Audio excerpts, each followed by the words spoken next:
Comenzamos una nueva edición de Café Financiero con toda la información necesaria para manejar mejor tu dinero. Hoy vamos a hablar del oro, que tras el Brexit y ante la posibilidad de una victoria de Donald Trump en las elecciones presidenciales de los Estados Unidos, se ha erigido como una alternativa que puede brindar interesantes ganancias. Vamos también a brindarte información de bancos y de seguros, como siempre. Y en el último bloque vamos a conversar con el diputado nacional José Ignacio de Mendiguren para analizar la situación y las perspectivas de la economía argentina. Quédate con nosotros. Tras la siguiente pausa vamos a regresar con todos estos temas y vamos a responder a todas tus inquietudes.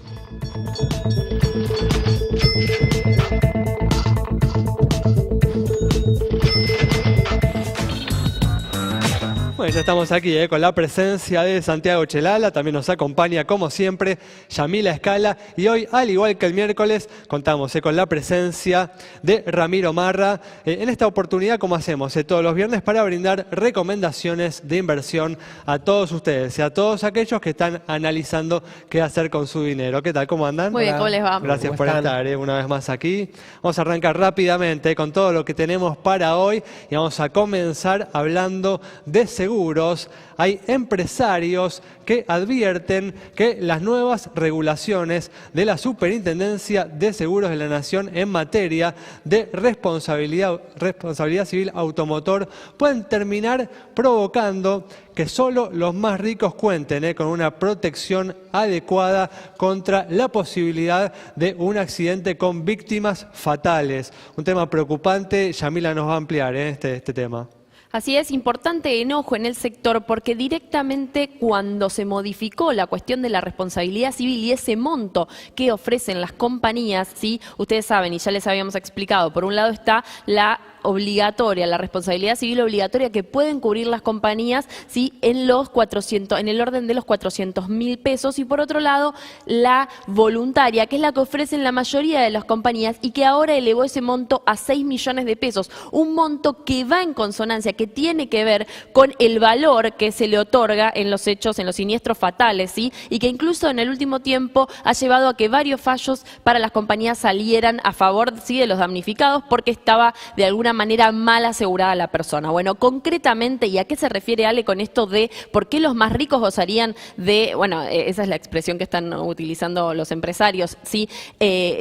Gozarían de este tipo de seguro? Porque justamente si las compañías no tienen otra que asegurar por 400.000 pesos o por 6 millones de pesos, las pólizas que queden en el orden de los 6 millones de pesos, ¿sí? Estoy hablando de la cobertura que está detrás de la responsabilidad civil, van a tener un precio, ¿sí? van a tener un valor final que no todos podrán acceder, y eso es lo que plantean los empresarios. Y dicen, acá esto lo está haciendo alguien que no tiene idea lo que está planteando, porque si no hay una cobertura intermedia de 1 o 2 millones de pesos, ¿qué va a pasar? ¿No? Bueno, claro, que es lo que existía hasta ahora y que de alguna manera permitía que se reparta entre toda la gama de consumidores y clientes sin llegar a las más económicas, que de nuevo no son muchas ya las empresas que lo ofrecen, porque es poco dinero, porque terminan habiendo fallos en la justicia adversos y porque, bueno, estamos hablando de ese dinero que le ingresa a una familia cuando hay un hecho. A ver, no nos olvidemos lo que está detrás de todo esto, ¿no? Porque empezamos a hablar de números y en el fondo esa es la cuestión.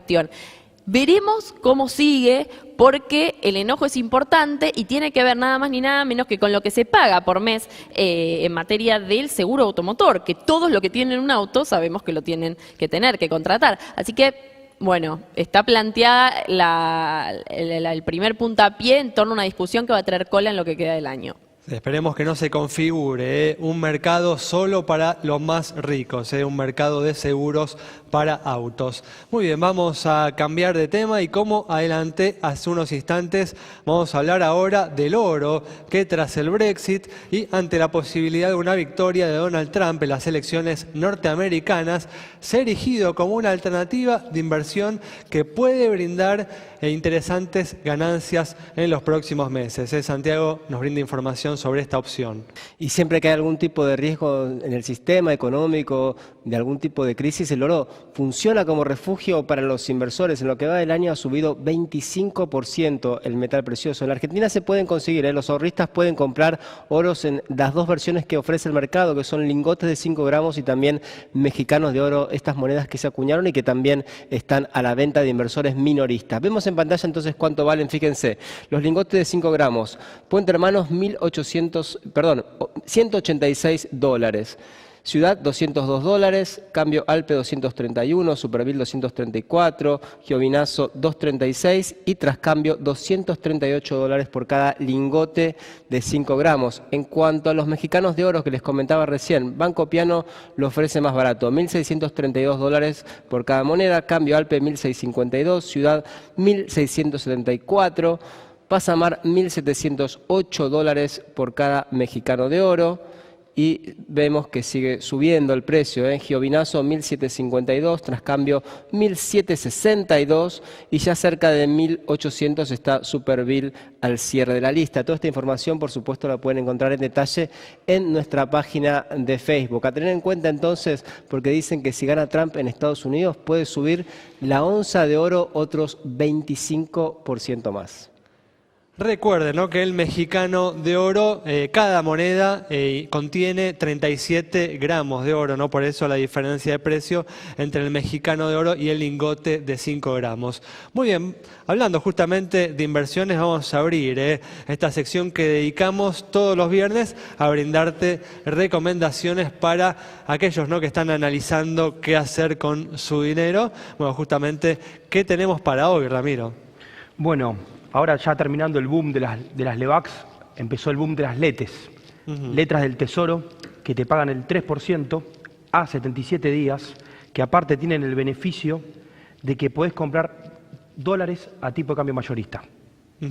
A ver, ¿de qué estamos? Expliquemos entonces. Las LETES son títulos en dólares, que ¿cuánto están pagando hoy actualmente? 3%. 3%.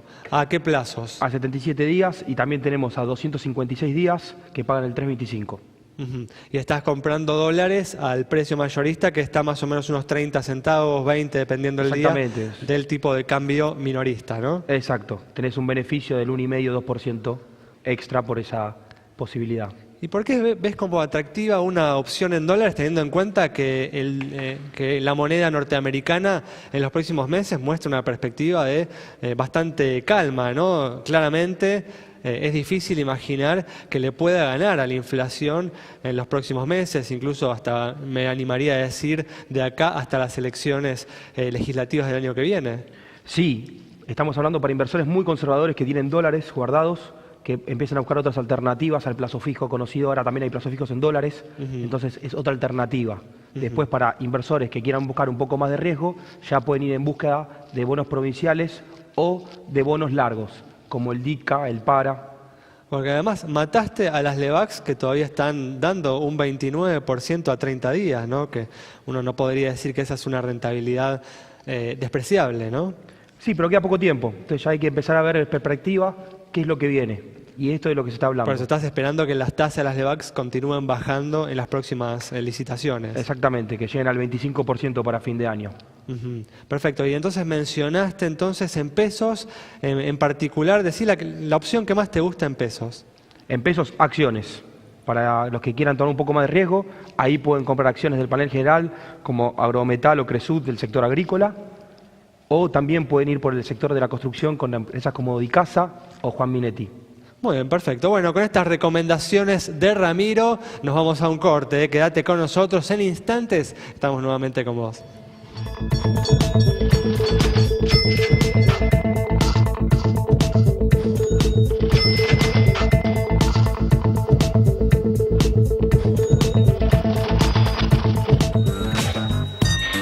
Bueno, estamos aquí con la presencia de Pablo Colombo en este espacio todos los viernes dedicado a responder a todas tus consultas. Hoy nuevamente nos vamos a concentrar en temas previsionales a partir de las numerosas preguntas que hemos recibido. ¿Qué tal, Pablo? ¿Qué tal, Eli? Buenas noches, ¿cómo estás? Gracias por estar una vez más aquí. Gracias a ustedes. Pero bueno, como hacemos siempre antes, te vamos a brindar información sobre bancos. Y mientras pasamos en pantalla, como siempre, la información más importante de los patrimonios de las entidades financieras, les comento que hay una noticia también relevante para aquellos que estén pensando en comprarse un auto. Tasas de interés 0 y hasta 24 cuotas con descuentos en las principales marcas, en las principales terminales de hasta 100.000 pesos. Realmente hay una movida muy fuerte en el sector automotriz para reactivar las ventas, así que ya saben, si están pensaron en cambiar o comprar un 0 kilómetro, quizás este sea un buen momento. Un dato importante para tener presente. Vamos a comenzar a responder a todas tus consultas. Vamos a comenzar con la pregunta que recibimos de Silvia, que nos comenta que fue al ANSES para tramitar su jubilación por ama de casa, ley 26.970. A pesar, nos explica, de que cumplió los 60 años, el 11 de agosto, le dijeron que no se puede jubilar, que aún le faltan 7 meses y 9 días. Quiere saber si puede hacer algo al respecto, ya que no tiene ningún aporte realizado y esta moratoria termina el 30 de septiembre. Bien, en primer lugar, traerle tranquilidad a la gente. La moratoria no termina en septiembre, como se había hablado el 17 de septiembre. Se prorrogó el paquete de las leyes de reparación histórica de las jubilaciones, así que dura 3 años más. Ajá. Lo que no se prorrogó fueron los plazos en los cuales uno se puede acoger a la moratoria para juntar los 30 años de servicios. ¿Cuál es el problema con la gente que cumple los años ahora en agosto o en este año? No llegan a cumplir los 30 años de moratoria que precisan en el plazo que otorgó la ley. Entonces, para cubrir estos 7 meses que le están faltando, tiene 2 opciones: o empezar a aportar en monotributo, autónomo o lo que más le convenga, o esperar 14 meses, que acuérdense que por cada 2 meses de exceso de edad tienen 1 mes de servicios computable como para llegar a los 30 años que le hacen falta. Bueno, en principio a ella, por lo que se entiende de esto, le faltan 7 meses de aporte. Claro, ¿no? serían los 14 meses de tiempo que le faltarían dividido por 2 para llegar a los 30 años que le hacen falta. Pero bueno, entonces Silvia, te falta un esfuerzo pequeño para poder conseguir tu jubilación. Y bueno, vamos a responderle a Mariana ahora, que nos comenta que su papá aportó durante 50 años y lo jubilaron en una categoría más baja que la que había aportado. Hizo juicio y lo ganó. Le reintegraron cierta cantidad, pero no lo cambiaron a la categoría que le corresponde, nos dice Mariana. Nos pregunta qué tiene que hacer. Bien, en primer lugar, aclarar que las jubilaciones no tienen que ver con las categorías que las personas tuvieran en actividad, tienen que ver con los sueldos que tenían. Los últimos 120 sueldos en el caso de la ley 24241 o los mejores 3 años de los últimos 10 de la ley anterior, la 18037. Con lo cual, en principio lo que habría que ver es si está bien ejecutada la sentencia y hacer la ejecución eventualmente judicial como para lograr lo que le corresponde, pero que tenga presente que no tiene que ver con las categorías que desempeñó su papá durante su vida laboral. Bueno, Pablo, muchas gracias, como siempre. Y para cerrar este bloque, te vamos a brindar información muy importante de seguros que tenés que tener en cuenta. Y concretamente con una pregunta, si es que se puede perder la póliza de seguros. Y esto es así, hay posibilidad de que la compañía le diga a usted, mire, por su conducta, por no respetar las leyes de tránsito, por manejar en estado de ebriedad, por no tener la documentación vigente y por un montón de otras cuestiones que hacen desde ya al buen conducir, ¿sí? Y que uno tal vez no las considera, bueno, efectivamente se puede dar de baja la póliza si es que la compañía considera que usted no está apto para recibirla. Uno pudiera pensar lo contrario, que todo se trata, sí, de algo que se paga a fin de mes, pero no. Así que información importantísima para tener en cuenta y como siempre seguir preguntándonos, no solo la información de las compañías que aparece acá por debajo, sino también en @Café Financiero en Twitter, en Facebook también, Café Financiero, así nos encuentran. Nos preguntan y les respondemos. Entonces hay que manejarse con prudencia, ser responsable y en ese caso si la compañía no nos va a descartar. Muy bien, cerramos así este bloque, quédate con nosotros. Al regreso vamos a estar dialogando con el diputado nacional José Ignacio de Mendiguren.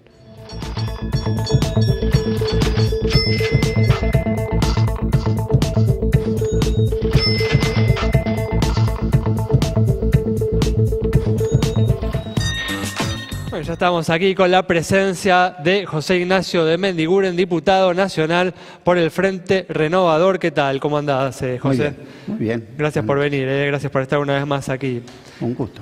Bueno, José, en las últimas estimaciones, ¿no?, de inflación publicadas la semana pasada reflejan una baja importante, ¿no?, en la inflación mensual, que del 4-3% de los meses anteriores ya se está ubicando en torno al 2%. ¿Crees que finalmente el gobierno está recogiendo los frutos de una acertada estrategia antiinflacionaria? A ver, yo no puedo determinar, no soy economista, ¿no?, si esto se debe a políticas, sí, monetarias, sí, ha habido algunas políticas concretas, o tiene mucho más que ver con la recesión, ¿no? Es decir, hoy la caída a nivel de actividad en la industria es muy fuerte. Yo creo que es muy poca la gente que hoy se puede animar a trasladar a precio porque le cuesta vender lo que tiene. Fíjate, la industria cayó año contrario 9% el último mes, una caída muy grande. Nosotros, nuestra estimación era terminar el año un 1% abajo, que era para nosotros ya preocupante, y creo que vamos a terminar un 3% abajo promedio la industria. Con un problema de Brasil, que Brasil no levanta, ¿no? Si bien el sector financiero parece que ve todavía la luz al final del Por eso hay túnel. factores que exceden, ¿no?, las políticas económicas que está aplicando este gobierno. Exacto, pero entonces es cierto, lo concreto es que la inflación es más baja. Esperemos también, bueno, haber proyectado también una inflación del 3-4%, hubiera sido también estar arriba del 50%. Así que sí, la inflación ha bajado, ha cedido. Esperemos que esto se transforme en una tendencia, por lo que todos queremos. Porque fíjate, nosotros lo que analizamos mucho porque también lo analizamos no solamente del aspecto social, sino desde el consumo. Cuando vos analizás la inflación, no es lineal. Cuando vos tomás el decil más bajo de la población, si la gente más necesitada, hoy esa inflación está en el 54% anual. Porque la canasta de consumo de ellos es justo donde más impacta, que es alimentos, medicamentos. El decil más pudiente, digamos, está un 25% de diferencia entre el arriba y el de abajo. Entonces, si sobre la inflación no se hace algo rápido, la erosión de ese salario en ese decil último, es muy difícil de dominar y de cambiar la situación. Entonces, esto preocupa, socialmente preocupa. Por eso a veces decíamos, viste, cuando hoy la prensa, la gente, la verdad que la agenda de la Argentina hoy está muy, muy enfocada a la corrupción, a la agenda de la corrupción, lo cual me parece bien, no es excluyente, pero no es excluyente que también le pongamos a la gente que está padeciendo esto la agenda del crecimiento, la agenda de cómo volvemos a recuperar empleo, ¿no? Bueno, justamente, ¿no?, hablando de la agenda del crecimiento, de cómo recuperar empleo, en las últimas semanas el Banco Central viene bajando, ¿no?, las tasas de interés, un hecho positivo, ¿no?, que ayuda a las empresas argentinas. ¿Cómo estás viendo esta baja de las tasas? ¿Crees que es suficiente lo que ha hecho hasta ahora el Banco Central? Yo lo que veo con alegría es que por lo menos no se mantiene la otra tendencia, porque yo me acuerdo cuando la tasa estaba en el 36, el presidente del Banco Central, Sturzenegger, decía, bueno, esta tasa vino para quedarse. Entonces, vos sabés que un industrial en Argentina cuando ve esa ecuación de... Bueno, él dijo que se iba a mantener la tasa en esos niveles hasta que la inflación empezara a bajar. Y de hecho, bueno, la inflación ha bajado. Bueno, ¿no? entonces esto es lo que nos pone contentos de que, a ver, ¿cuál es la peor ecuación que puede haber para un industrial, una pyme, sobre todo en Argentina, por su historia? Esa ecuación de cuando se levanta el ingreso de capitales, cuando se sube la tasa mucho y se plancha el tipo de cambio. Eso para nosotros es letal. ¿Por qué? Porque desaparecen los negocios en el terreno de la producción. En nuestra época le llamábamos la bicicleta financiera, es decir, ahí hay buenos negocios y cuando esos negocios son buenos es difícil que vos tientes la inversión a un negocio de riesgo, sobre todo en una Argentina que en esa ecuación se transforma en un país caro para invertir, ¿no? Tal cual. Entonces, esto es la alegría que podemos tener, es que esta tendencia, que lo que nosotros le decíamos al gobierno, si no es así, expliquen de que no es, porque muchos piensan, ¿esto habrá venido para quedarse? Bueno, empezó a torcerse esa tendencia y esperamos que se ratifique. Muy bien. José, trascendió que hay cierto enojo, ¿no?, del presidente con los industriales por inversiones que no llegan. Supuestamente, o se decía, ¿no?, que se iban a dar las condiciones de ajuste, de tarifas, de tipo de cambio, y que con eso, bueno, con la mejora de las reglas de juego, las condiciones macroeconómicas, los industriales argentinos y del exterior iban a comenzar a invertir. Y finalmente esa inversión no llega. ¿Por qué pensás que no está llegando? Bueno, a lo que acabamos de hablar. El industrial argentino mira palabras y señales. Y lo que es importante es que la Argentina en este nivel de ecuación quedó cara para la inversión. Hoy es difícil tener negocios productivos en la Argentina.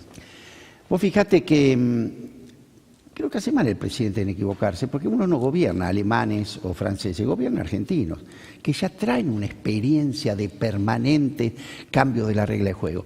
Entonces, cuando ese argentino percibe esas señales, ¿sabes qué hace? Espera, ¿entendés? No invierte, para ver si son señales o si se confirman. Y si todo el mundo espera, la inversión no aparece. Ahora, ¿es bueno enojarse o es bueno entender y dar las señales correctas? Y señores, no es lo que ustedes piensan, no nos vamos a repetir. Fíjate el otro día Prat Gay, igual tengo una excelente relación y respeto profesional. ¿Qué dijo? Los industriales argentinos prepárense para competir porque en 5 años van a tener que ir a las Olimpiadas. Y bueno, los comparó. Entonces yo le digo, lo llamé, pero no lo pude ubicar. Y digo, Alfonso, otra vez lo mismo. Quédate tranquilo que un industrial argentino que ha sobrevivido a todo lo que sobrevivió, lo que menos le cuesta es competir, lo que menos le asusta. Encárgate vos de lo tuyo, que es arreglar la macroeconomía. Encárgate de lo tuyo, que nosotros no lo podemos hacer, que es crear una macroeconomía competitiva. Porque yo, por mayor productividad que tenga del galpón de la planta para adentro, no puedo compensar una tasa infinita, no puedo compensar una inflación eterna, no puedo compensar pagar un 7% más sobre ventas de logística que Brasil, no puedo pagar hacerme cargo de una presión tributaria récord contra casi prestación nula. Pues yo tengo que salir a competir. Entonces, si vos querés que yo vaya, eso es todo tuyo, si vos querés que yo vaya, le dije, a las Olimpiadas, dame. Ahora, yo no me mandés a saltar la garrocha con un escarbadiente, porque por más que me entrene, se quiebra. O a jugar al tenis y a mí me pones una sartén en la mano. Por más que me entrene todos los días, yo tengo que apuntar a la competitividad. Nosotros hacemos la nuestra, la productividad interna. Pero ya te digo, que si un argentino, pyme, cualquier empresa, llamala y consultala. ¿Cuánto tiempo de tu día le dedicas a tu negocio, al core business, a saber producir mejor? ¿Y cuánto a atajar penales que no son tuyos? Que un alemán no lo tiene. José, el gobierno ha insistido, ¿no?, en las últimas semanas, en que se han sancionado leyes importantes que reducen los costos impositivos para las pymes. ¿Esto es así? Hubo 2 leyes muy importantes. Insisto, no tanto en el día a día, porque esto lleva tiempo, pero en las señales. Una fue la ley PYME, la otra fue una ley para autopartes, tanto del sector automotor como el sector agropecuario, que tiene que ver con la economía real. Pero fíjate, esta ley, que además cayó muy bien como señal, trajo algo que el gobierno no aprovecha. El gobierno, para mí, lo digo con el mayor espíritu de colaboración, le tiene miedo al diálogo social. Iba a convocar allá en el mes de enero al Consejo Económico y Social, después se asustó, no convocó más. Y creo que esto es lo que tiene que animarse el gobierno. ¿Por qué? Fíjate que estas 2 leyes... 40 segundos. ¿Cuál es la importancia de este diálogo social, José? Primero, que se des cuenta qué pasó en el Congreso. Estas 2 leyes salieron, ¿sabes por qué? Porque tuvo un absoluto trabajo en conjunto, los trabajadores, los empresarios y la política. Y el día que se sancionó, había en la puerta del Congreso una manifestación de 25.000 trabajadores de la UOM y del ESMATA apoyando la legislación. El Congreso está funcionando muy bien. Por supuesto, cada uno en su sector, pero hay diálogo, se escuchan las leyes que el gobierno analice, las leyes que necesitó. Con las reformas que tiene, le salieron todas. No hay que asustarse a dialogar, hay que bajar un poquito más los brazos, no tanto a la defensiva, me ponen palos en la rueda. Eso no es, eso es el pasado. Muy bien, bueno, José, muchas gracias por haber estado con nosotros. Nos vamos con las reflexiones del diputado nacional José Ignacio de Mendiguren, destacando en un punto realmente importante la necesidad de un diálogo entre los actores principales de la economía. Compartimos justamente esta necesidad desde aquí de Café Financiero. Nos vamos, nos reencontramos el próximo miércoles a las 20:30 aquí en Metro.